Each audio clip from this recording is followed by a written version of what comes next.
Buongiorno e ben ritrovati con l'informazione flash di newsicilia.it. Un giro di droga da oltre 2 milioni di euro, quello scoperto dai finanzieri di Caltanissetta intercettando e arrestando 2 soggetti sorpresi all'interno di un laboratorio di stupefacenti. L'attività trae origine da un precedente sequestro avvenuto nel mese di settembre nel territorio di Caltanissetta, dal quale è stato possibile individuare la cabina regia a Napoli.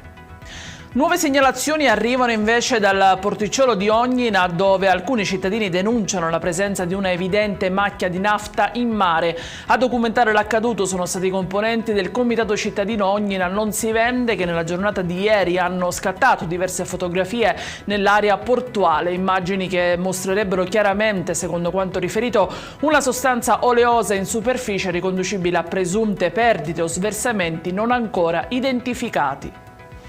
Chiedo scusa a Dio e alla Corte. Con queste parole Giosuè Fogliani, il 27enne accusato dell'omicidio della madre a Messina, Caterina Pappalardo, ha rotto il silenzio davanti alla Corte d'Assise.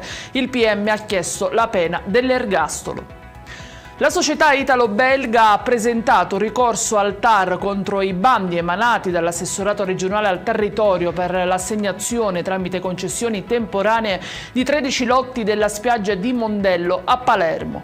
Una mossa che rischia di allungare ulteriormente i tempi proprio mentre la stagione balneare si avvicina. Sarebbe responsabile di violenza sessuale e atti persecutori il 70enne di Acireale, disposto ai domiciliari con braccialetto elettronico e arrestato dalla polizia di Catania. Il provvedimento è scattato in seguito a una richiesta di intervento di una giovane donna impiegata in un esercizio pubblico che ha denunciato di essere stata molestata dall'uomo. Ed è tutto per questa edizione. Vi ricordo come sempre che i dettagli su queste notizie e molte altre li trovate sul nostro sito e sui nostri canali social. Grazie per averci seguito e a stasera con nuovi aggiornamenti.